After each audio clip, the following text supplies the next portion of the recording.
but I think, all right, I think we're live. Yeah. Now, are they able to see me as well? Yeah, I was trying to figure that one out. Yeah, because otherwise they'll just see one half of... Although you'll be doing a lot of the talking, probably most of the talking. Yeah, I'm going to just set it up leaning... That'll be fitting. It'll lean against some of my books here. And okay, cool. So it'll be able to see you, and then I can reverse the camera so it can see me. Excellent. Yeah. So yeah, this is your show. So go. Maybe you could tell folks a bit about your show and yourself, if you like, and then take it away. I'm all yours. Sure. So we're live now? We are live, and folks who are just tuning into Facebook Live, I'm honored to be here with Brandon Beachum, and he's going to introduce himself and the Positive Head podcast. And if you want to say where you're from, or if you have any questions, you can put that in the comments. And here's over to Brandon. Excellent. Hello, everyone out there in Facebook land. My name is Brandon, as Waylon mentioned, and I'm the host of a show called the Positive Head Podcast. You can check it out at positivehead.com or, iTunes, any of the places that there's podcasts. So what I do is a weekly interview with what I like to refer to as a consciousness change maker, like Waylon, right? And then I also do so I do 5 shows a week, 1 interview, and then 4 daily shows where it's just myself. Sometimes I'll have a co-host just talking about all things consciousness, maintaining your vibration. Essentially, what the whole premise is that it's a daily conscious effort to keep your vibration elevated, right? When you understand how to create your reality and these sorts of things. So I'll feature maybe clips from people like Wayne Dyer or any spiritual teacher that I really appreciate, and then talk a lot about maybe take a quote and break that down, share a bit of mysterious news, that sort of thing. So do that 5 days a week, 1 interview and 4 daily shows. So, wow, busy man. Yeah, it is. It's a labor of love. I started doing 5, and I get so many people that it continues. It's a little over a year old, and it's grown a lot. Very nice. Blessed to have some, a lot of people kind of linking into it, and I get so much feedback now, like, oh my gosh, this really helps me maintain my vibration on a daily basis. Thank you. Don't stop. So now it's like I can't stop. Yeah. There's too many people that are like loving it, which of course fuels me, right? Yeah. Getting that kind of feedback. So well, as they say, be careful what you wish for. Right. Yeah. Exactly. So you guys are getting a little peek into the process here of recording a podcast. So I'm going to proceed to pick Waylon's brain. I've been a fan of Elephant Journal for a long time, and we've been trying to connect on this for a while. So I'll be recording here, and I'll put this out as a podcast here probably in a couple weeks or so. Waylon, for you, of course, you've probably done this before, I'm assuming. It is recorded. Mm-hmm. So unlike the Facebook Live feed there, if you want to take something over for the purpose of the podcast, we can. If you need a break, anything like that. Other than that, anything that you want to ask me before we get the process started?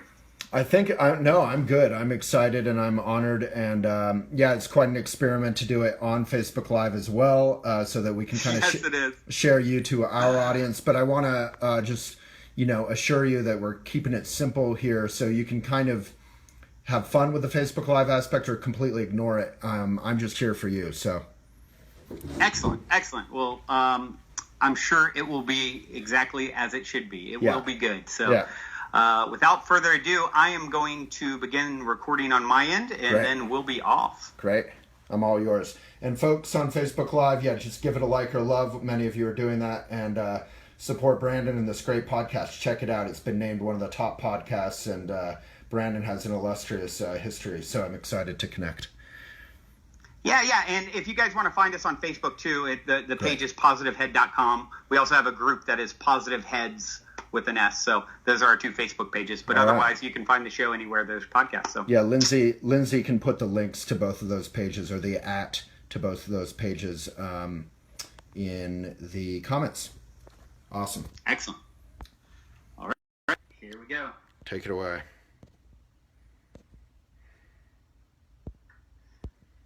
Waylon, I am seeing a little hand up on your Zencastr. I don't know if you have it paused on your end. If you can check that real quick. Yeah, you bet. I did put my hand. I thought I was like saying, hey, what's up? Oh, yeah. Okay. Yeah, okay, that's what that means. We're good. Exactly. Awesome. All right. Okay, we are recording. I've got audio, so without further ado, I will get started here. Great. All right, all you positive heads, on this week's interview episode, I am very excited to have Waylon Lewis here with me on the show. Waylon is an author, host of the Walk the Talk show, and founder of the hugely popular mindful living web magazine, Elephant Journal. Hey there, Waylon. Welcome to the show, my friend. Brandon, thank you for having me. I'm honored. Thank you for doing this. We've been trying to connect for quite some time, and here we are. It's happening. We're even Facebook live streaming, so that's a first, and I'm excited to dig in. Yeah, likewise. Okay, I always open up with the same question. You're in an elevator. You've got 10 floors to answer. The guy next to you looks over, says, "What's your passion?" What do you say? My passion, I grew up in a Buddhist community, and my passion is simply that at some point I got through my thick head through the Buddhist teachings and meditation, my mom and my Buddhist teachers, that it was more fun to think about other people on the planet, which can include myself, than to just think about myself. So I get up every morning super excited and inspired to try and be... You lost my audio? It's back. Never mind. Okay. Of course, we're Facebook live streaming, That's awesome. And the first thing out of the gate is we lose audio, which it's back. I don't know. It's okay. We were having a little bit of issue earlier, so we're good. Well, you put me in an elevator, and there can be tough reception in an elevator. So in my last 2 floors, I would just say, so I just, on a visceral, basic, non-conceptual level, just realized it was more fun to try and dedicate my incredibly... extensive and coffee-fueled energy to the benefit of others, which can include myself. So it's kind of fun, and I'm like yourself. I think I'm honored to be able to do some of this stuff. Yeah, it really is. It's such a wonderful feeling to get that feedback, and I know you've heard it countless times. How you've touched someone's life, and of course, these are people who have decided to take the journey to better themselves. Yeah. And if we can play that small role along the way, it's so rewarding. Well said. Well said. So, who the heck's Waylon Lewis? Give us some background. Well, from a Buddhist point of view, I'm just a bunch of random coincidences, which I know you enjoy. Random coming togethers. Yep. and at the moment of death, all those coincidences will disperse and become other things. And so I'm nothing much. But from a more earthy point of view, I grew up here in Boulder, Colorado, where I'm talking to you from tonight.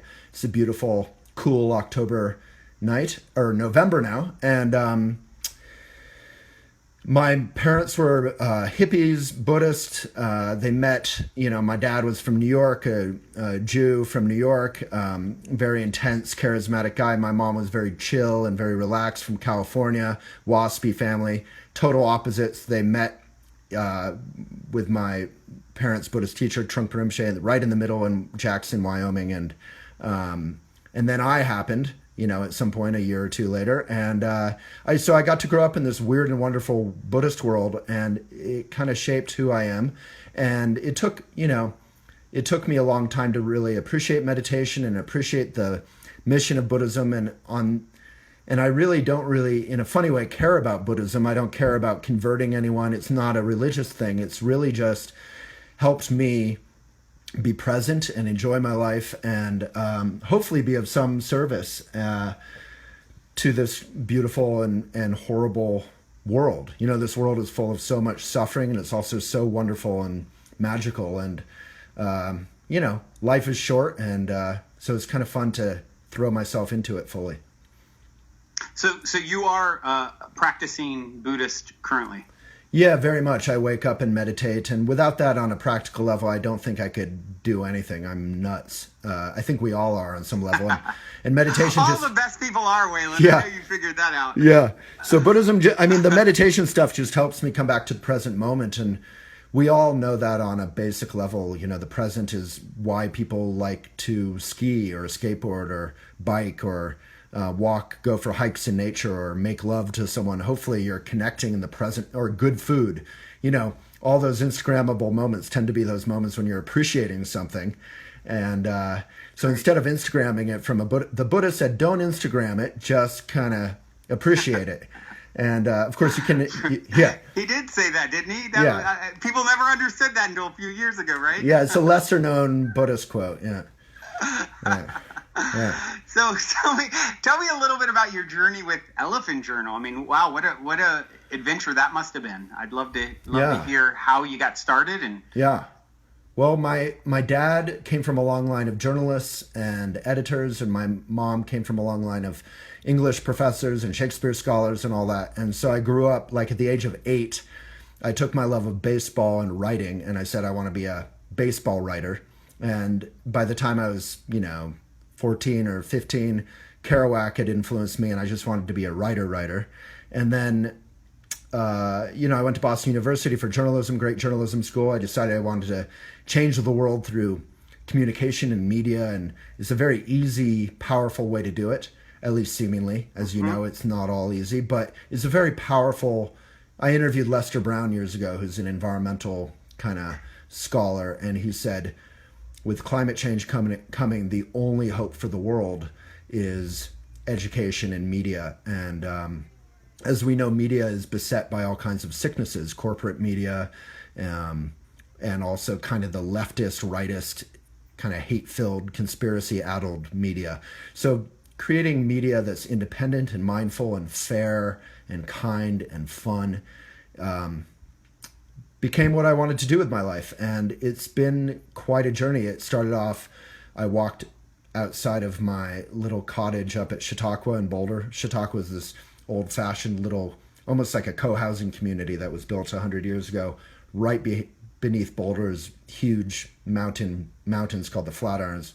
And I walked out and I ran into my next door neighbor who was a journalist, and I said, hey, I want to get back into being a journalist. I had been working for Buddhist centers and learning sort of the art of business.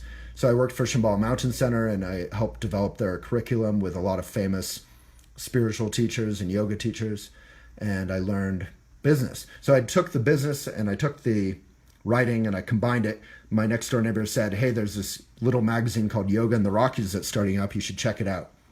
So I went and checked it out, and this guy, Travis, was a great guy, great business guy, but had no idea what he was doing with journalism or with media or a magazine.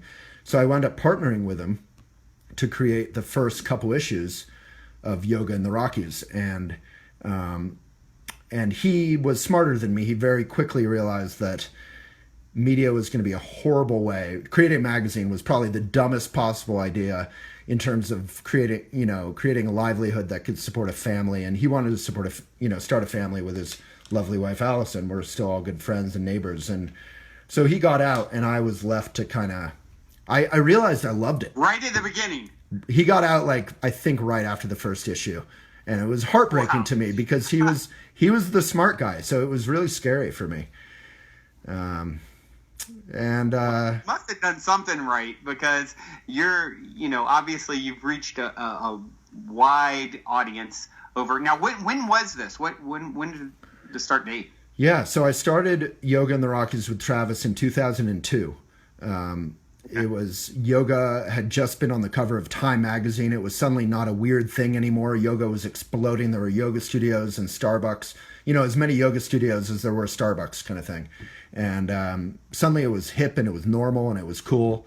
And but I didn't want to publish a magazine on yoga. I don't think even yoga people want to read a magazine just about yoga. Yoga people want to read about yoga, but they also want to read about meditation, or how to have a good family, or how to be, mindful travel, or environmental responsibility, or adventure, or politics from a sort of sane point of view, not a crazy point of view. So I changed the name to Elephant, and we went national as a magazine over the next 4 years. Wow. And yeah. I suppose the rest is history, and you've continued to expand and even now you've expanded into a talk show that you do. How often do you do Walk the Talk?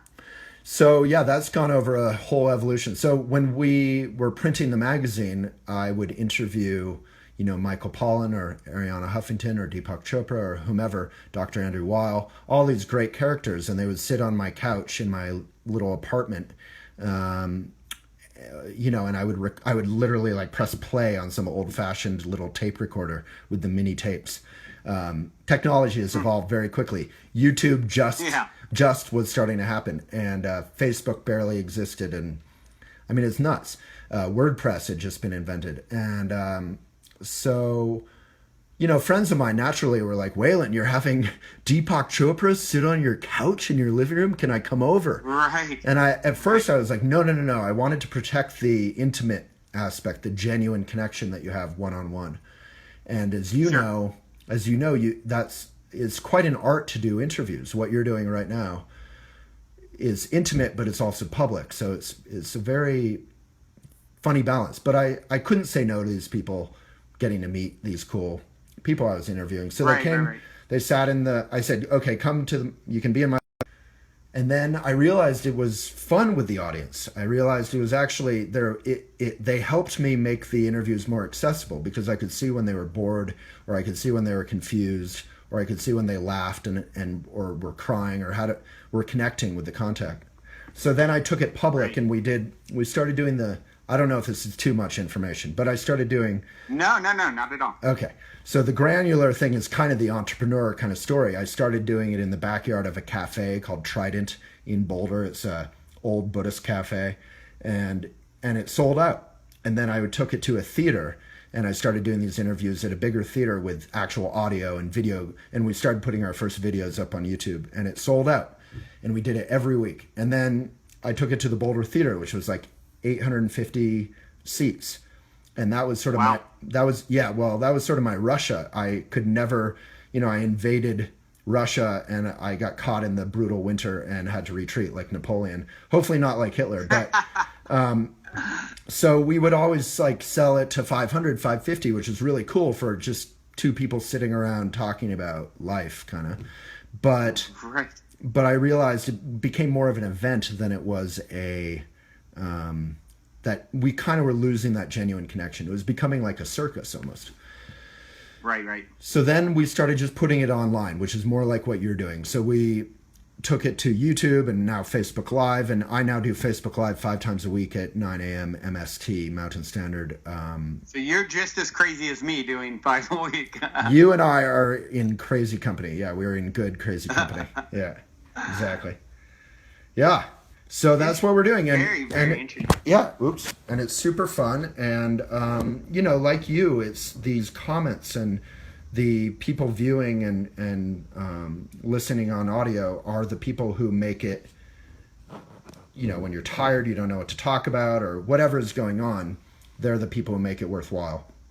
And that sounds like a generic, sweet thing to say, but it really is. Like every day you get these true. Yeah, you get these comments and you're just... Today I had at least 1 or 2 comments or questions that they instantly make you want to cry, or they slow down your world. I can be so speedy and so busy with meetings and running around, and then someone asks a question that actually matters to them in their life. Right. And, you have that moment. In Buddhism, they would call it, it's a Tibetan word, but basically, it snaps you into the present moment. And it's really, so I'm really grateful to get to do what I do, even though 90% of it, probably like yourself, is not very, is not kind of what the stuff they see publicly. It's not fun. It's a lot of hard work. I get to stare at a laptop screen for 14 hours a day, 7 days a week, and not too many people want to do that. But yeah, it takes a special individual, special kind of mentality. Yeah. And like you said, it really does fuel when you make that difference or touch someone's life in a way that's beneficial. There's nothing that I found that is as rewarding as that. Now with your show, you take questions from the audience every day live, right? When you're broadcasting? Yeah. So what I do is basically I'll try and think of a topic that's going on in my life or in the world, or something helpful that I was taught in the Buddhist tradition from my mentors and my teachers. And discuss that for a while. The nature of Facebook Live is it takes about 10 or 15 minutes for them to gather together the audience. So sadly I can't do these 5-minute videos anymore, which I loved. Like YouTube, all of our huge hits with a couple 100,000 viewers are 5 minutes long at most. But on Facebook Live, it takes like 10 or 15 minutes for the audience to be gathered by the algorithm. And then you get going. So then you go another half hour or 45 minutes with questions. And so they're like an hour a day. I mean, it's an epic amount of time, but yeah. So what are some of the questions, the most pertinent sort of questions you've gotten recently? Can you give us some examples? You said you've had some that have touched you, and what are some of the things that you'll hear or that you'll hear repeatedly? Well, the ones that really stop me are the ones where someone will say, not in a dramatic way, in an incredibly intimate, personal way, they'll say something like, I'm going through a domestic abuse situation. You know, you're like, you know, I'm talking about mindfulness and meditation and breath and basic sort of philosophy, and someone says, I'm going through domestic violence, or my sister just died of cancer, or you know, my wife, I'm commenting from the hospital bed of my wife who's going through cancer, or whatever it is. I'm kind of putting together a bunch of comments, but you know, you get those comments and there's no part of you that wants to pontificate. There's no part of you that wants to bullshit. It's a moment where you really have to, you know, be incredibly helpful and honest, and also qualify what you're saying within, you know, say, hey, I'm just relating what I've learned in my own life. You may need other resources, like with the domestic abuse example. There are hotlines you can call, there are resources out there. But even if it's a lighter subject and you can just have the crowd, I mean, we have 50,000 people tune in 1 hour to extend some love or support to these people, or they might have, you can kind of crowdsource some wisdom sometimes. And so it's incredibly, I mean, honestly, I hope it continues to work and that Facebook doesn't shut down Facebook Live like they often do with you know, they mess with the algorithm and then suddenly you're reaching 1,000 people. You know, it's honestly a privilege to be able to do it. And it's really fun. And I think I've actually been surprisingly good at it. I think I honestly, my friends hear that I'm doing it and they're like, Waylon, you know, what are you know, they know that I'm an idiot, right? They know me and they love me, but they know I'm not a guru. And I think the power of it is that I'm not being a guru. I'm not being a teacher. I'm just relating my experience on the path with this reference point of these mindful teachings that go back thousands of years. And that's powerful, not to pretend to be a guru, but to just, I'm there with you. Maybe I've done exactly how I am. Exactly. Good for you. I always say, you know, we teach best what we most need to learn. So I'll oftentimes say on my show, it's like, hey guys, I'm doing this for me. I need to learn this stuff. Yeah. The reason I want to do this 5 days a week, and I need to hear it. I need to I need this soul food for thought. And if you benefit, excellent. But I am I'm in your boat, you know. Well, Allen Ginsberg has a quote very similar to what you just said, you know, the beat poet. He said, the world is dying or bleeding to hear what you least want to share. So there's some aspect of when you finally open up and you're genuine about your experience, instead of coming out in a suit and tie or, you know, with some fancy setup and saying, I am Waylon Lewis or Brandon, I am this great spiritual master. And, you know, instead you just come out come as you are, as Nirvana says, right? Vulnerable and authentic is the most felt thing you can bring, I feel. Yeah, well said. So would you say, you know, Buddhism, very interesting. Do you consider Buddhism a religion? Yeah, it is a religion. It's one of the major world religions. But I think that... because sometimes you just hear it more like, okay, Buddhism, not necessarily a religion, more a philosophy, right? So I'm just curious, as someone who's been practicing... sort of how you view that. Yeah, so it's definitely a religion, but at the same time, it's definitely a philosophy. And what's going on there?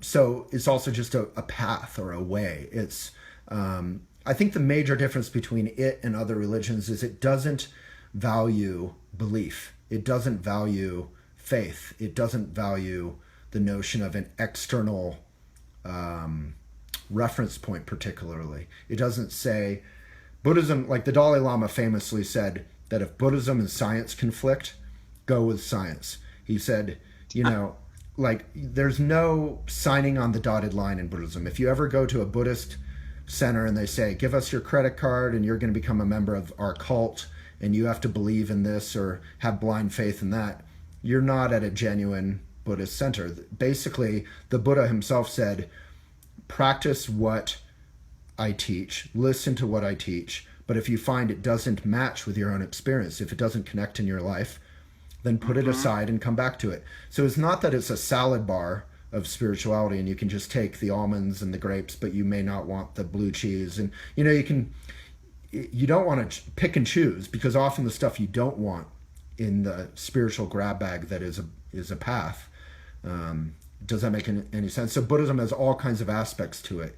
So you don't want to just take what you like and leave behind what you don't like. You want to take the stuff that's hard as well and that's challenging. So it's not that it's like a school without walls. You can do whatever you want. It's all good, man. That's me smoking a fake reefer here, and nothing wrong with that. But it's like, there is discipline in Buddhism. It's like air guitar, sort of. Exactly. I know, and it's on audio, so I have to explain what I'm doing. But I'm playing air guitar.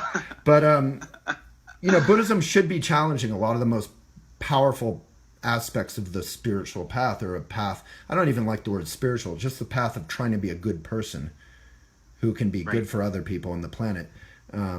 Often you need to be challenged, and it needs to be hard. I think the main difference is that Buddhism is non-theistic. It's not atheistic. People often say it's atheistic, meaning we do not believe in God, we do not believe in gods, we do not believe in magic, we do not believe in astrology, we do not believe in anything that you can't verify. It's not like that. That's a little uptight. It's non-theistic, meaning we don't believe in any of that, but if any of that turns out to be true, awesome, and we're on board. So it's kind of like, I don't believe in ghosts, but if a ghost walks up to me right now, I'm in a very old house alone, and it's kind of dark. I will say hello to the ghost. I will offer it some tea. I don't know if they can drink tea. I will give it a chair, and I will hang out with it. I'll see what's up. I'll believe it because it's real, So that's more the Buddhist aspect. The Buddha said there are 6 profound questions that don't matter. One of them is, how big is the universe? One is, what is, all these profound questions.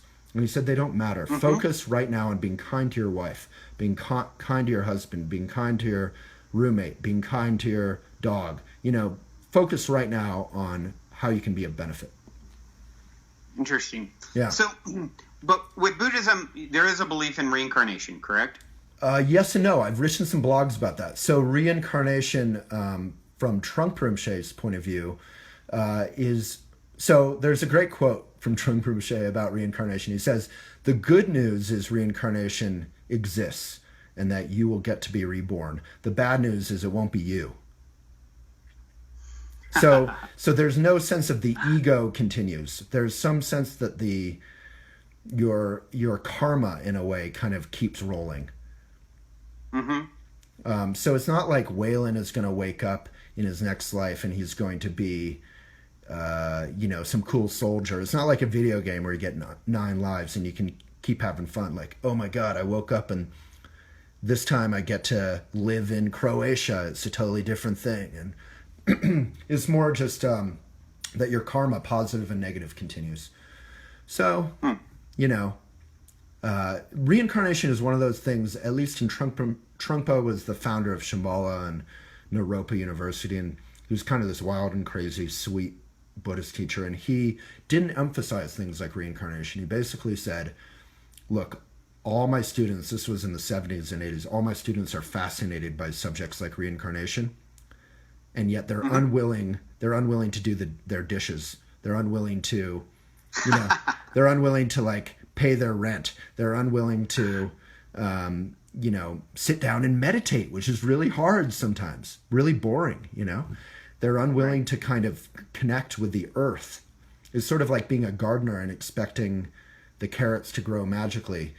Instead, you have to actually get the seeds, you plant them, you water them every day, So that is sort of the Zen notion of Buddhism is before enlightenment, the expression, before enlightenment, you chop wood and carry water. You take life seriously. Everything seems to be what it is.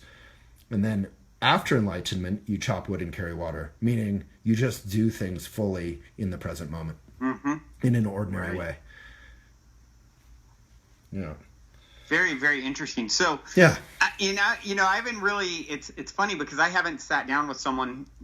It's interesting for me to realize right now I haven't really sat down with anyone that I've interviewed who has been a practicing Buddhist their whole life. Everyone's sort of been exposed to it to some degree or another. So this is really interesting for me to get the opportunity. And I know for probably listeners, because I feel like it's one of those things people don't really know a lot of dirty details about. Yeah. Right. And I'm happy to answer anything you like. Yeah. I mean, it's really, really interesting for me. Yeah. So, and hopefully the listeners, but, so it seems what I love about it, it's very much focused in being present, right? The present is called the present because it's a gift. I love that. Living in the now, power of now kind of thing. Yeah. And so, I mean, it seems like there's sort of a detachment from anything that's beyond the veil, so to speak. I mean, do you, as a Buddhist, feel like there is spirit? You have, for example, spirit guides, or there's a higher self. What is your thoughts on that?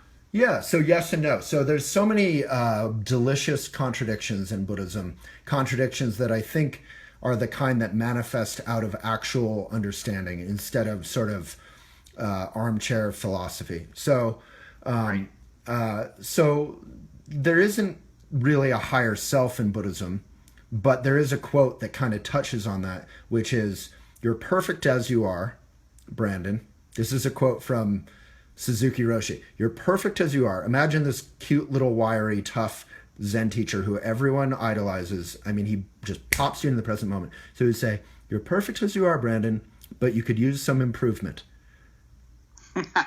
So perfectly imperfect. Yeah, exactly. So it's not that you can't progress along a journey and become higher. I mean, what does higher mean? It means just kinder, better, more good. But Buddhism actually reverses it. It says you are fundamentally good. There's nothing you need to get away from.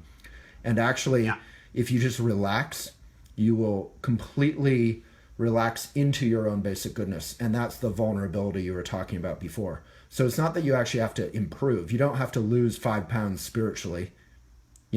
That's sort of a joke because with diets, you're always trying to lose 5 pounds, right? And you never do. Right. You overeat and you undereat and you starve yourself and you overeat.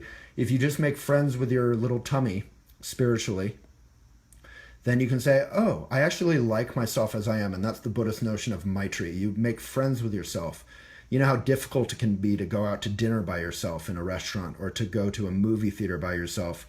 That is a sign that you haven't fully yet made friends with yourself, and that is okay. You don't have to condemn yourself for that, ironically. People are like, God damn it, I haven't made friends with myself. I'm so bad. Yeah, I'm such an idiot. So the higher self is really just the fundamental self, which is not a solid thing, but it's your big, beautiful, raw, open, bleeding, red, messy heart. And that heart is inherently kind. So when you see a puppy get kicked, the analogy in Buddhism is if you see a puppy get kicked or some sort of horrible thing like that, you naturally have the instinct, pre-thought of, oh no, I don't want to, I want to help.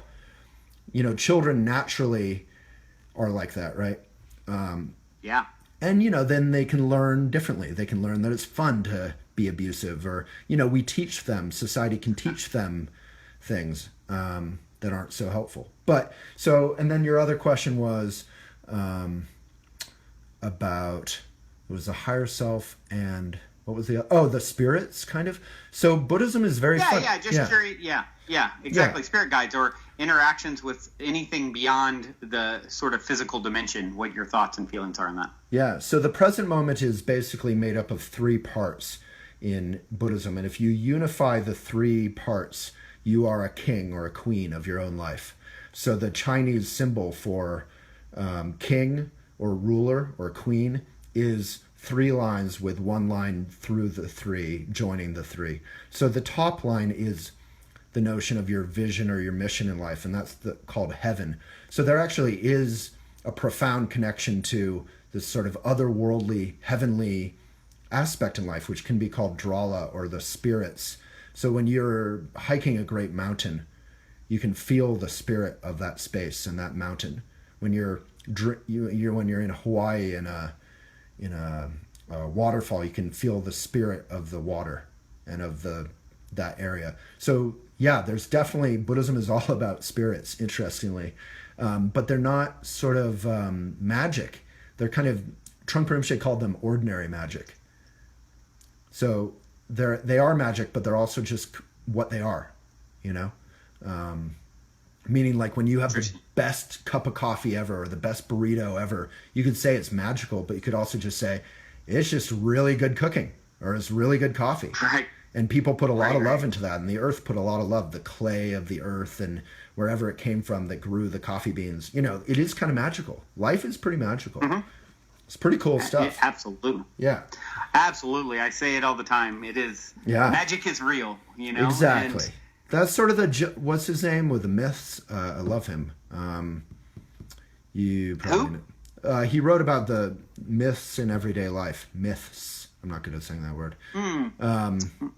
Someone in the comments, Joseph Campbell. That guy is all about sort of the magic and the myth of everyday life and how you can apply that wisdom. So, right. Long day. Sorry for getting Joseph Campbell. Respect. Yeah. So, with Buddhism is, you know, transcending the wheel of karma. Is that something that you would sort of subscribe to? Like, you get off the wheel of karma. That's something, of course, you hear about with Buddhism. So. 100%. That's such a profound way that you said that. I love that. I mean, we're living, I often call it like habit-trail lives, you know, like when you put a hamster in the little wheel and they can run around the tubes when you're a kid, that's a habit trail. So we kind of box ourselves into to busyness. There's a Buddhist teacher called Reggie Ray, and he says, busyness is laziness. You're actually just kind of trying to fill every inch of yourself so that you never have to feel your heart and feel emptiness. Yeah, and feel... it's sort of a running, right? Yeah. Osho says, don't just do something, sit there. Exactly. And I love that. Yeah.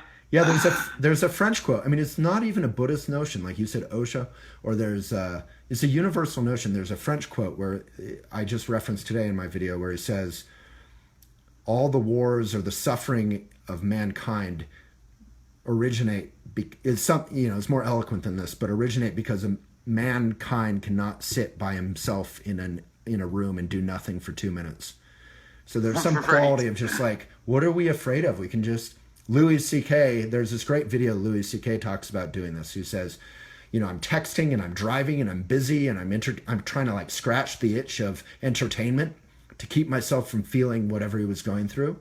And then at some point he says, oh, to hell with it. And he pulls over on the side of the road, puts his phone down finally, and he just feels this overwhelming flood of sadness, and he just cries and cries and cries. And then when that has washed away, he feels emptiness. And then after a moment of that emptiness, like a vacuum, genuine joy and appreciation for his life and for his loved ones floods in. And that is literally the path of Buddhism right there that Louis C.K. described. Just unplug yourself, like in the Matrix. Unplug yourself from that kind of busyness. Just stop. Yeah. Stop for a second. Exactly. And then you regain your sense of humor and your joy and your appreciation, you know, and your vulnerability. Yeah. For me personally, one of the things that I've come to, and I can think back even to an instance in my own life in the last year where there was sort of like a big betrayal from someone who was very close to me, and it feels very like a karmic sort of thing playing out. And this didn't come from any particular discipline, but I just sort of landed on the idea that, okay, that's what's happening here. And the way that I can stop this sort of back and forth where we continue to play out over lifetimes or however it works, is to just stop having to get even, or actually thanking them for giving me the opportunity to rise above this negative reaction. That's amazing. And that sounds nice when you say it on a podcast called Positive Head. But it's hard. It's hard, and it's so powerful. You're literally, what you did there, however that happened, is you took the spinning wheel of your karma in your life that you could be on forever. As Pema Chodron says, whatever, again, she says it more eloquently, but basically if something bad is going on in your life, it's going to keep happening until you've dealt with it, basically. And until you've learned from it. And you took that wheel and you slowed it down, or you stopped it and you said, no, I can learn. In Buddhism, they talk a lot about your enemies are your best friends. So learning from the difficult, enemies can be difficult situations, not just people. So learning from, that person who gets under your skin, or your coworker who's kind of sleazy or irritating. It doesn't even have to be life or death. It can just be someone who's irritating that can get under your skin. And you'd be like, why am I reacting like this? I mean, it's just an irritating person who talks all the time. What's my problem with them? And you can learn from it. Yeah, I often say there is no out there, and it's a reflection of your internal state. And so, interesting example. So, with my brother, we work together, and going to lunch with him pretty much every day. I've noticed this thing where, so we both went through this sort of betrayal with a business partner in the last year, and it was a longtime friend of 10 years, and just a very, like I said, kind of an ugly thing for me. I really feel like I leveled up in a sense the way I dealt with it, non-reactive, and I've certainly done more than my share of reacting to people. So I felt really good about that. Whereas he still harbors a lot of anger because of it, and it's like you can see it still hurting him. And then it's even with like I said, going to lunch with him, I'll notice all of a sudden that he's getting angry on the road. Like people are cutting him off a lot, and there's a lot of like people walking out in front of him, and then he's reacting. And we got into a conversation with it about it today, and I said, Ryan, this doesn't happen to me at all. I don't have any problems on the road. Every day I'm with you. There's these problems on the road, and you're reacting. And so it's something that just seeing that a live example of, as I was saying to him, there is no out there. This is a reflection of your internal state, and they are teaching you. So instead of, hey, these people are idiots and they're off and they're wrong, it's like, no, they're actually there to serve you. They're happening for you, not to you, to give you the opportunity to just stop, allow it to be as it is. And if you don't, what's the alternative is a lot of suffering, right? Well said. Yeah, I only bike. I haven't owned a car for almost 10 years now, but when I owned a car, I would be speeding around. And sometimes it was fun, but often it was that sort of speediness we were talking about. And one day my girlfriend at the time said, Waylon, we're not late for anything. We're not in a rush for anything. You can you can relax. And it was such like you with your brother, hearing it from someone who loved me, it was so helpful we're just driving home. I don't need to try and turn first or go fast or speed up, or those people speed up only to stop at the stoplight. You're like, what are you doing? Yeah, exactly. So you can actually just be kind to yourself and say, There's nothing more important than being at peace, right? Yeah.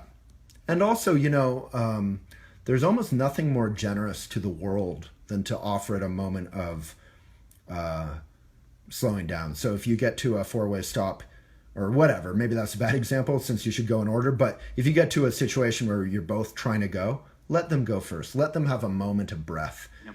Let them take their speediness out on the vacuum that you've offered them, Yeah.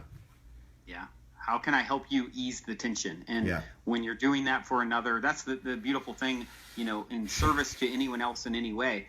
That's the great cosmic giggle, I would say, the cosmic laugh. It's like you're always doing it to an extension of self. So you're feeling the benefits of giving that person the break. When you realize that, it's a game changer. It's like, oh, wow, how do I serve more? And there's no real selfless act, because at the end, if it is all connected and you are all doing it for an extension of self, it's sort of a good selfish, I would say. Mm-hmm. Yeah, exactly. Well said. Yeah, there's nothing selfish about being kind of kind to yourself. I think that's often like a spiritual obstacle. People are like, I have to serve everyone and not think about myself. But serving everyone includes you, So you have to, you're being kind to yourself. And that is kind of almost first and foremost, right? Without self-love, you don't get very far, right? Exactly. Yeah. I mean, but it's tricky. Often you have to, the experience of when you're having a hard time and you're taking, like, last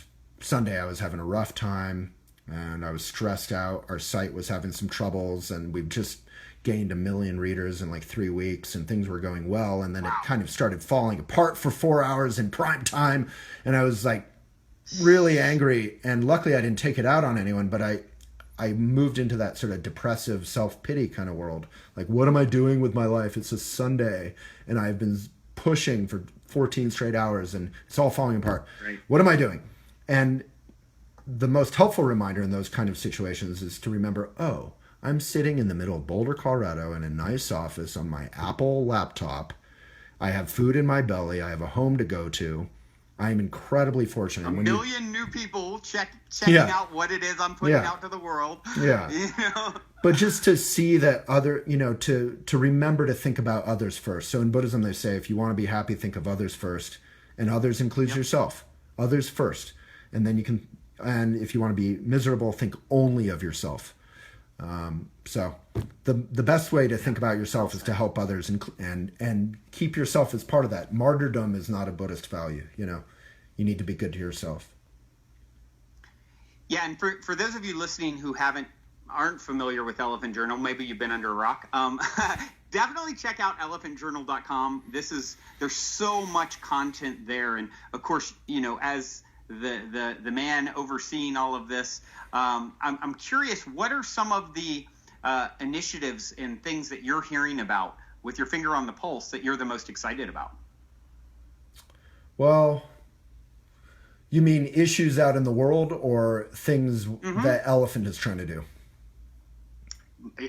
I'm curious about both. So okay, yeah. So issues in the world, I think the number one role for Elephant, and hopefully many, many other publications, is like yourself or blogs or newspapers, any kind of media, any kind of communication, Facebook, is to, right now, America and much of the world is tearing itself apart in self-righteousness and in vilifying anyone who disagrees with us. We've all had the experience of unfriending or blocking or being unfriended or blocked by people who disagree with us on Facebook. And there's a great show, Black Mirror, that shows the sort of ultimate manifestation of that, where you could, through technology, in, say, 10 years, block people physically from your entire daily life, not just on Facebook, in actual life. And so there's a real, again, like you were saying before, if we can treat our enemies as teachers, we don't need to block the Trump fan on our page. We don't need to, on our Facebook newsfeed, we don't need to block the Hillary fan just because we disagree. We can agree to disagree. And that is, again, Maitri. That's how you make friends with yourself. That's how your brother can make friends with himself in his anger, is to say, you know what? This anger is really warranted, is totally understandable, but at this point it's only burning me. And I don't need to let go of knowing what happened and what went wrong, but I can let go of my own attachment. The Buddha has that quote, which I'm sure your brother has heard of, but which is that resentment is like holding a piece of hot coal. It only burns you. Or drinking poison and then expecting the other person to die, right? Yeah, and it's, but it's tricky. It's like, you don't want some love or light attitude either. You do need to acknowledge that maybe you've been wronged or that things went wrong, and you can acknowledge that stuff. And then you can kind of say, what am I going to do now? Let's start fresh. So I think media is feeding the fires of hatred and of objectification and of prejudice, and Facebook, I think, plays a major role in kind of siloizing people, putting people in different silos, like a farm silo, putting people in different silos. We used to have this huge, 3 major media networks, which maybe that was imperfect, but the great thing about that is we were all looking at the same journalistic facts, and maybe there wasn't enough diversity there, but we were all basically on the same page. And we could disagree within that. But now there's almost no moderate middle, People love Bernie, they love Trump, they love Hillary, whatever they love, they hate everyone else. And, I'm talking about that because the election is in a couple days, but that applies to every aspect of our lives. I mean, one of the most violent reactions to any blog I ever put up was a blog from a scientific point of view saying that 99% of gluten-free food that is available out there is bad for you. And the reaction from you can imagine the reaction from our readers was you destroyed someone's whole world. Yeah, right? yeah. And it's really great to be gluten-free if you want to be gluten-free, and it's great to be gluten-free particularly if you're celiac, but the products that companies are creating to take advantage of that fad, to make money off of you, they're just creating a lot of processed, plastic packaged, non-organic, heavy sugar stuff. And so that was the point of the article, but the hatred our own readers had for that article, it was almost comic because, it's not about the election, it's about our diet. And we had the same reaction when we blogged about too much juicing is actually bad for you, or too much kale that can actually be bad. We're attached to, I've heard the kale thing, yeah. We're so attached to whatever we love. Whatever we love, like your brother probably loved the business or the success of the business. So whatever we love can turn to hate so quickly because of our attachment. And that's tough. Said, yeah. But it's also understandable. It's not that that's bad. It's just we have to, again and again, like in meditation practice, just come back to the present moment again and again. And then, so for Elephant as a business, we're basically, a year ago, we were at 23, 25, even 30 to 35 million readers a month. Now we're at... That's incredible. Yeah, a year ago. I mean, that was putting us really at the bottom of the first tier size-wise of media nationally. And then this year, we're down to 6 million, 7 million, 8 million. So we've dropped by 2/3 or 3/4. And that's because of one thing, because of Facebook tweaked its algorithm to reduce organic reach, which is where people can read your articles naturally if they like that kind of stuff. And they upped paid reach. And nothing's evil about Facebook for doing that. It's a company, they want to make lots of money. But so what we're basically working on is creating I call it the ecosystem. We're just creating a system where independent-minded, mindful readers can support independent-minded, mindful writers who can then support independent, mindful media like yourself and like Elephant, and basically create our own mission-driven, not corporate profits-driven social network within Elephant. And so that's going to come, the first iteration of that will be live in January, hopefully. We think actually January 1st. So we'll see. And I'm very excited about that because then we can kind of build our success on our own land instead of kind of building it on on Facebook's land. Yeah, that always seems to be a problem ultimately when you're under someone else's umbrella, or what you're doing is living within, playing in their sandbox, so to speak. Yeah. It's just a matter of time till they change the rules or cause issues, right? Yeah, and Facebook has been an amazing partner overall, but their mission is not to foment moderate dialogue or to support independent media. Their mission is to be Facebook, So yeah. So your book, Things I'd Like to Do With You, is inspired by a post you made that went viral. All about love, right? Yeah, so I'm 42 now, and I've been a workaholic for many years. You're 42. Yeah, when is your birthday? Look at that. July 16th. Oh my gosh. Okay, so you are, what is that? You're 10 days older than me. Wow. I'm July 28th. My whole family's in that July week. You're almost in my birthday week. My brother's the 19th, mom the 24th, me and my dad the 28th. And then I have a lot of synchronicity with 28, like 10 levels deep. It would take a while to explain it, but well, we need to have almost in my birthday week. Yeah, in year. That's cool. we need to have a group party. Yeah. So I wrote this I think when I was 39 mostly, and I was approaching 40, and I was thinking, what kind of relationship. I love dating. I love being single. I love being alone. I'm pretty comfortable with loneliness. The idea of an unending relationship with one person forever is both delicious and enticing, and also really intimidating. And I've seen it go wrong. I'm with you. Yeah. So I've seen it go wrong for many, many people, and I've also seen good examples where people are still delighted and wake up with admiration and delight in their partner. And it's a best friendship with a little icing on the cake of sexiness that doesn't seem to get old somehow. And in some ways only gets deeper and more intimate the longer they're together. So I wrote this book basically, again, not from the point of view of authority, but the point of view of, well, authority in what I know, which is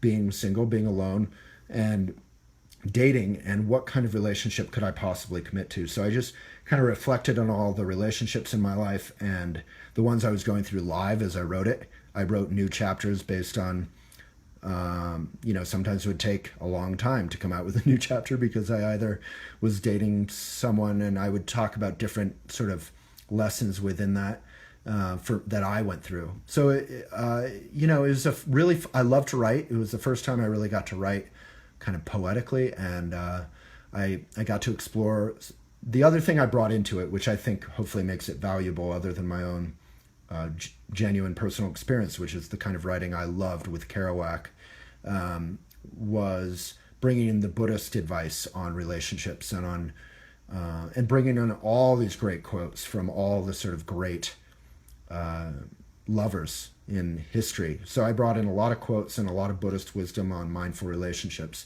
And Buddhism has a very different idea of what a relationship should look like and what it's for than the Christian notion, which is great and I respect it. It's all good. But the Buddhist notion is very different. So I kind of wrote about that. And I know you're more right than me. So I wrote one entry about it after a first date with this lady, and I was just inspired, and it was titled "Things I Would Like to Do with You in the Woods," and I wrote it, and it had by far the best reaction of anything I'd ever written. It was like 100% positive, which if you know the internet, that's like seeing a double rainbow. Like what the internet loves to criticize anything. You could literally put up a photo of a puppy, and 20% of people would find something bad to say. So So I was like, wow, I guess a lot of people are trying to contemplate this and figure out what kind of commitment they could possibly commit to from a mindful point of view. And I wound up just writing a whole book, and then we published it in a very eco manner. We printed only 20 blocks away on plastic free. Almost all books are now plastic coated, which is pretty toxic for us and environment, and makes them non-compostable ever. And so we printed a very eco-responsible book, and it's quite beautiful. I love it. And and it's done really well. And we've marketed it independently, which is also an interesting book story. We haven't gone through major distributors because they give you cents on the dollar, as you know, and anyway, you're kind of, again, playing on someone else's turf, like the Facebook analogy. Yeah. So. Right. Yeah. Very interesting. You had mentioned, once again, back to, I'm so curious about the Buddhist insight from you, how love is different from a Buddhist perspective. Could you elaborate a little bit more on that? Yeah, well, there's a quote in the book, I think from Khalil Gibran, who is not Buddhist. But so it's, again, a universal notion. It's that the quote goes, "But let there be spaces in our togetherness."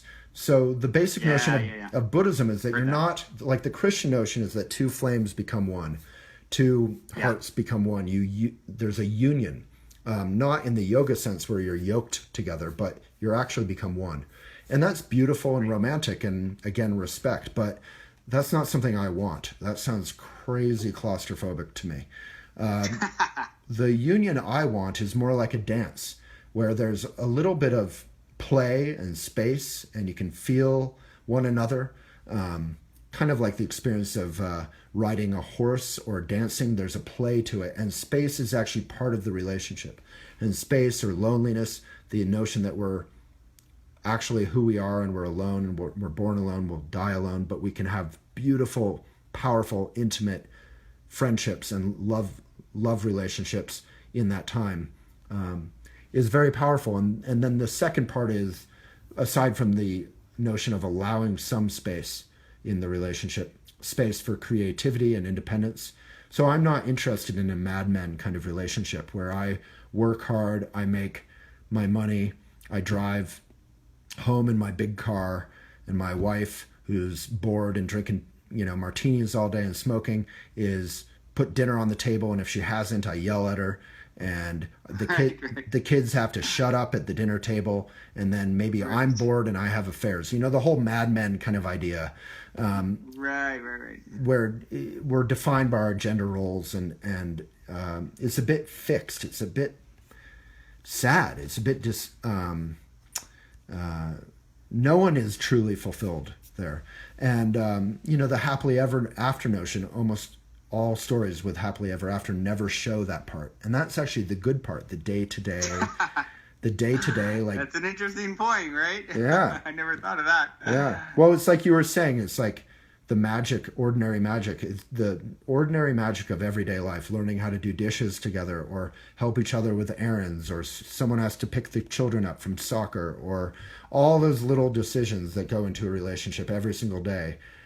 That is what works or what doesn't. And if you have some space there to communicate, and you have some independence and room for creativity, a lot of great relationships that are great for 10 years fall apart because people change or they want to do different things. Well, what if the change was actually enriched the relationship instead of tearing it apart?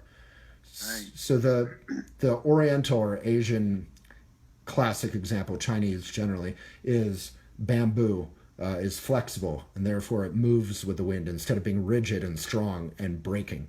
Yeah. So if a relationship can bend and have that play, I think in my book I said I would rather play. It was something like, I would rather have the space. I would even rather have space than love, because in space we can play. And that's the space within which a kind of delightful, fresh love can give birth. And then the second notion of Buddhism is that relationships are not for two people to obsess about each other in. Relationships are not about you and me. They're about our combined partnership being of service. So we walk a path together, and we're best friends, and we're allies, and we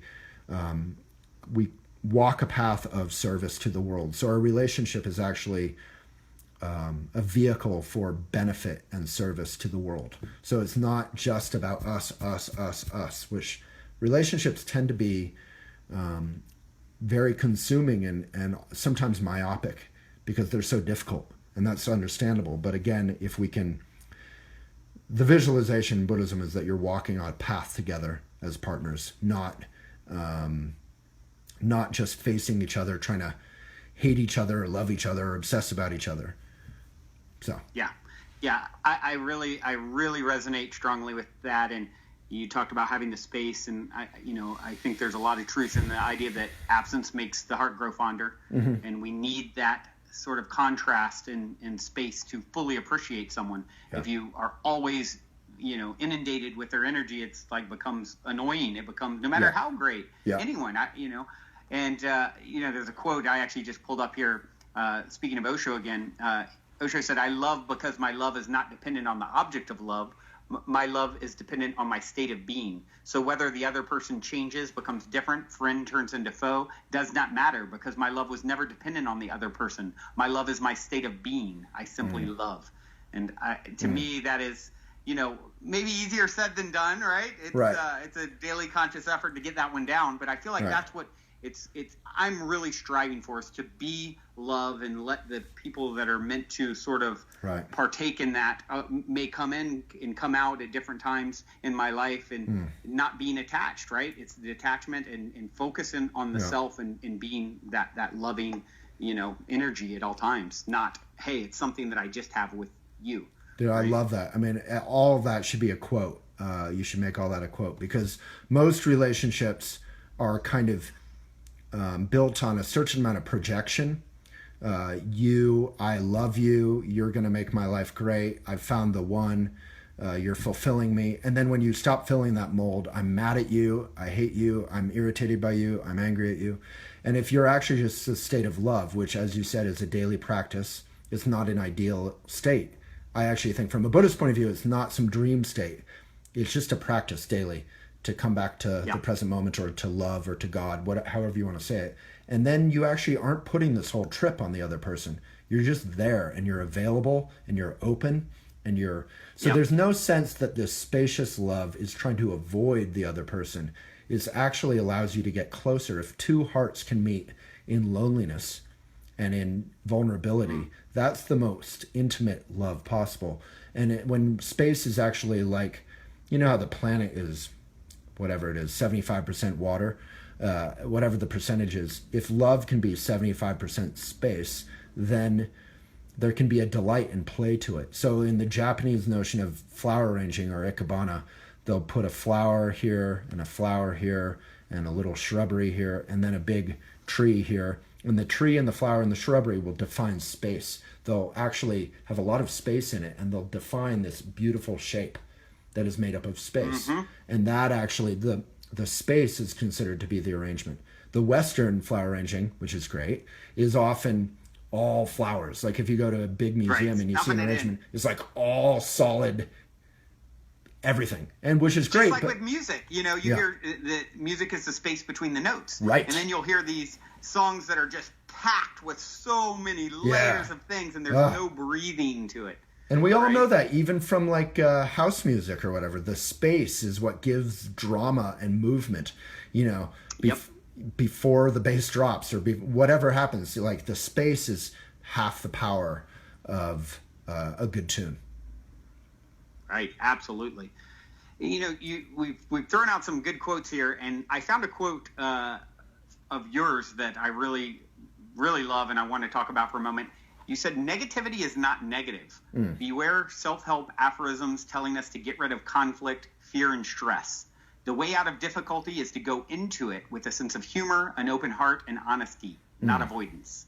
Right. So I'd love to hear you elaborate. One of the things I do on my daily shows is take quotes and break them down. I'd love to hear you break down your own quote here, because that's really resonates. Yeah. So that, I said it, but it's from Trungpa Rinpoche and from Buddhism. It's this notion of spiritual materialism. And spiritual materialism is... So that's his quote originally? No. It's my quote. I said it. It's my words. But it's not a notion I made up.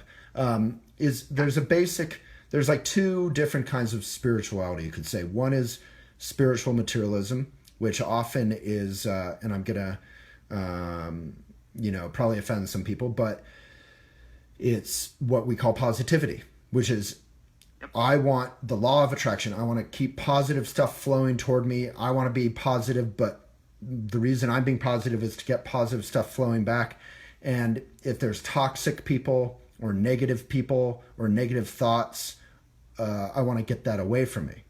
And then not holistic. It's just looking at the one half of the equation and not taking into account that you need the contrast. It's a part of the story, right? Yeah, you nailed it. I mean, I call it gated community spirituality, where you're basically like, I want everything good inside of the gate, and I want my Whole Foods and my Starbucks, but if my coffee at Starbucks is cold, then I'm irritated, and I want that outside of the gate. So any kind of, you expect this sort of perfect life, like what was it, Stepford Wives?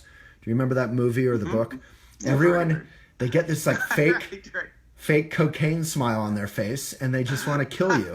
And the opposite is, so that's spiritual materialism. And there's nothing wrong with being positive, to be clear. Being positive is fantastic. And the law of attraction is true in the sense that if you're being kind and you're being good, that people will generally react to you in that way. Like your example with your brother, the opposite is also true. If you're irritated and angry, you'll create more drama, or klesha is the Buddhist term, in your life, conflicting emotions. But the fundamental difference is that you're not trying to get away from fear or from difficulty or from irritation or from challenge or from negativity even. The Buddhist notion of fearlessness is that it's not that you don't know the name of fear, like the Vikings say, I don't even know the name of fear. And it's this sort of macho, like, I will destroy, loot, pillage, rape. I am buff and tough, and I will crush your skull. It's not this macho fearlessness. The Buddhist fearlessness, the warrior, is that you can look right in the heart of fear, and you can smile at it, and you can be sad. Like if you're sad, What if you and I are good friends and you're going through a tough time and you're angry and you're bitter and you're crying and you're depressed? If I'm kind of spiritual materialisming on you, maybe I don't want to be around you because you might be contagious. You might kind of infect me with your neurosis. But as we know, if we love one another and we're good friends, I naturally am empathetic. So empathy is the second path, which is what my quote described there, which is when there's irritation or someone irritating in your life, you can be kind. And that kindness is not weakness. You're strong in your kindness. You don't, there's also a Buddhist notion of idiot compassion. You don't want to be compassionate in a way that's bad for them. Or that's bad for you. You want to be compassionate in a skillful, you want to be compassionate in a skillful way. So that quote is basically just saying, you can breathe through difficult moments on a very simple level, like in yoga class when you're breathing through a tough posture. You can clench up and you can try and get away from the difficulty of that posture, and that won't help. Or you can breathe through it and you'll get through it. Yeah. Excellent. Yeah, I definitely resonate with that very much. And of course, having the show Positive Head, it's like I often will say, it's like, look, being positive, it's what we're striving to do, and being positive about the negative, right? Accepting it. It doesn't mean you love it. It's like being at peace, not necessarily always happy, but being at peace with what is, right? Well, that quote, life is 10% what happens to you and 90% how you react to it. So when negative stuff happens to you, that's okay. The problem is, because that's part of life, right? If you're trying to have a perfect life, well, welcome to suffering and being stressed out, because you're never going to have a perfect life. I think of Jack Sparrow. The problem is not the problem. The problem is your attitude about the problem. Exactly.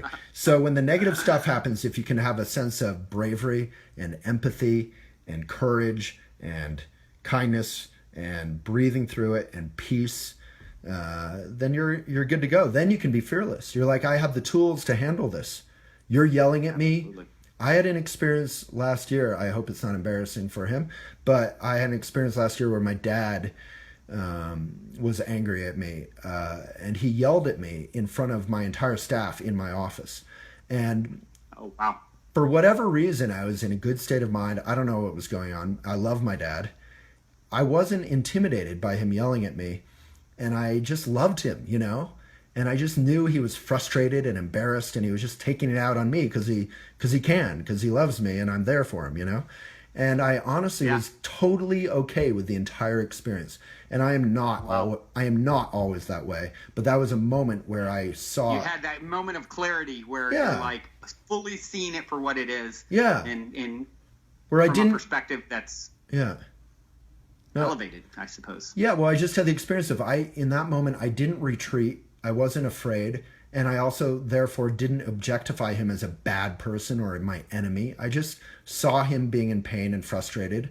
And you know what? I'm in pain and frustrated sometimes. And it's all good, man. I love you, Dad.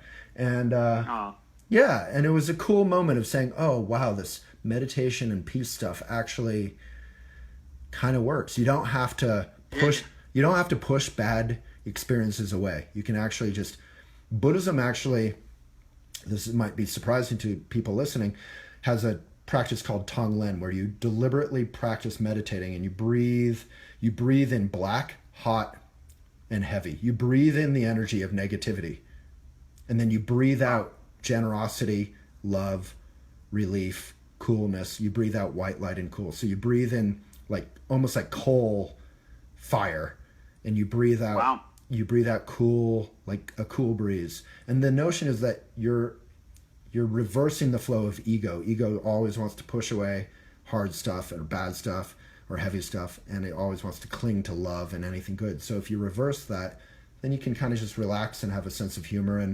And the trick is, because we're fundamentally good, that none of it sticks to us. We're okay. Interestingly, a lot of positivity is founded on the notion that we're bad or we're not perfect or we need to be better, and we need to glom on all kinds of good stuff on top of us to make things better. But we're actually, you're good. Love it. Yeah. Love it. So One of the questions I always have for my guests, and something that I'm just always fascinated with, speaking of magic and stories of synchronicity or serendipity or a positive paranormal event. I love these kinds of stories, and hoping you have something interesting to share. Yeah, so in Buddhism, this is a thing in Buddhism. So we were talking about how Buddhism is all scientific and this and that, and maybe not into fancy reincarnation or whatever, but there's a notion in Buddhism called auspicious coincidence. And the notion of auspicious coincidence is whenever you're on your path, you're doing your right livelihood, you're doing your work, you're doing your meditation, you're being kind to other people, you're being kind to yourself, that you naturally will run into auspicious coincidence again and again and again and again. And we've all had those moments where you're like in New York City, walking out of a crowded subway, and you're only there for a day, and you run into someone who also hasn't been to New York maybe for a year and is only there for an hour, and you have this amazing connection. You haven't seen them for 10 years. There's all kinds of crazy things that always happen to all of us who are listening and watching whenever you're kind of on track. And so the notion of auspicious coincidence is if this kind of stuff happens that Brandon's asking about, that means you're kind of on track. So with that said, I would say I kind of hinted at it in the beginning. Yes, you did. Which was, I went to Naropa University for a bit. I was writing my first novel, and then I decided, you know what? I learned all this business stuff from working in the Buddhist community, and I decided I'm going to start doing journalism again, and maybe I'll write for Outside Magazine. I'll travel around. I'll be a little adventure guy and have a great life, and I'll write about it and get paid to write about it. That sounds cool. So I walked out of my cottage and coincidentally ran into my next door neighbor, who was a journalist, who said, go check out Yoga in the Rockies. I met with this Yoga in the Rockies character. I'd never done yoga at the time. I didn't care about yoga. I thought it was love and lighty, spiritual, hippy-dippy stuff. And we hit it off, and, you know, be careful what you wish for, right? Because 14 years later, I've taken a national magazine online. You know, we have 24 staff and 8 to 23 million readers, and it's successful, but at the same time it's incredibly fulfilling. At the same time, it's my path, and it's defined a good part of my life. And so if I hadn't, you know, she was on her way to get laundry, I was on my way to, I don't know what, go downtown or something. If that hadn't happened in that moment, and if she hadn't met him, you know, he was a struggling entrepreneur, had no idea how to publish a magazine. There's not too many situations where I would have walked in to say, hey, I'll write an article for you, Mr. Yoga in the Rockies. And he would say, and he would say, oh, that's great. You have this experience. Why don't you be my partner? And then he would leave a month later, which was horrible news at the time. And then I would take it all on and expand it. So it's not exactly one moment, but the Buddhist notion of impermanence is the knot of eternity, which is like the Gaelic symbol of the knot. And the notion is that all things are interconnected. And if you can just start flowing or surfing the present moment, then you'll start flowing with the connection of all things. And then good things, auspicious things will just coincidentally happen all the time. And it's pretty great stuff. And the difference between that and missing out on all of that is just being present. So when you walk down the street, we've all had the experience of walking down the street. We see a good friend we haven't seen for a month, but he or she is looking down on their phone while they're walking, and they don't see you. And you decide, you know what, I'm not going to interrupt them. They're kind of out of it, or they're focusing on their work, and maybe we'll say hi in 6 months from now. And so they missed out, and you missed out on that natural coming together. You almost came together kind of magically to connect, and whatever would come from that. I mean, 90% of Elephant has come together from random meetings in line. Apparently random, Yeah, apparently random, right. Auspicious coincidence. So just be awake for that stuff. And, you know, if you take nothing else away from this, maybe just walk around without staring at your phone a little more, you know? Absolutely. Well, Waylon, this has been absolutely fascinating to connect with you. It's been a while coming and well worth the wait. Oh, thank you, man. I appreciate you taking the time to come on the show. And it's also been really fun to do it, you know, have the Facebook live feed going as we record. So both ends. Hope all of you listening have enjoyed it. And I do have one last question. I always open with the same question, end with the same question. 60 seconds or less. Mm-hmm. What is the meaning of life according to Waylon Lewis? Well, I would refer to the immortal and sweetheart Robin Williams in Dead Poets Society, who reminded us of the words of Emerson and Thoreau and say that life is short. And what are you going to do? What is your verse going to be? What is your verse that you're going to contribute to humanity? So when I was a little kid, I read the Encyclopedia Britannica, which most kids don't even know these days. And I saw that. I remember. And I saw, we're 42, of course. So yeah, exactly. I saw that, super famous, amazing people who changed the world got like little paragraphs in this huge, not even book, huge, shelf of books. And I said, it's my goal to have a little paragraph in the huge row of books. And hopefully that paragraph isn't about me conquering or me being an egotist or getting my way and pushing people around. Hopefully my paragraph is taking the Buddhist lessons about kindness and empathy and courage and being present and the actual tools within that are practical that anyone can do. They're not just philosophical. And sharing that with millions and millions of people. And if I can do that, I will live and die happy. Well, I would say that you are achieving that as we speak, and a raging success, and it's an honor and a privilege to connect with you. Thank you so much, Waylon. I look forward to continuing to follow your amazing story and connect again sometime down the road. Or in person, I'm sure. It's not if, but when. Well, we'll have to have a joint birthday party sometime, or at least a toast. Yes, that is going to happen. Yeah, awesome. Well, Brandon, it's a huge honor, and thank you for making it happen. Yeah, thank you, my friend. Until next time. And everyone who's maybe on Facebook Live, check out if Lindsay can re-add the Positive Head group and Positive Head Facebook page, and check out all your... So you've done a whole bunch of podcasts, right? What are some of your favorite ones? Yeah, I have like 250 at this point, or counting 280. And so, you can check out, if you just search the Positive Head podcast, our Facebook page is positivehead.com. Of course, our website is positivehead.com. And then we have a Facebook group of listeners that's Positive Heads, with an S. So awesome. Well, thank you, Brandon. All right. Thank you, my friend. All right. Good man. Likewise. Bye, everyone. And if you feel like it, share it, give it a like or a love. And you didn't have to look at my little face the whole time. So count your blessing. And you can click the button at the end to get notifications.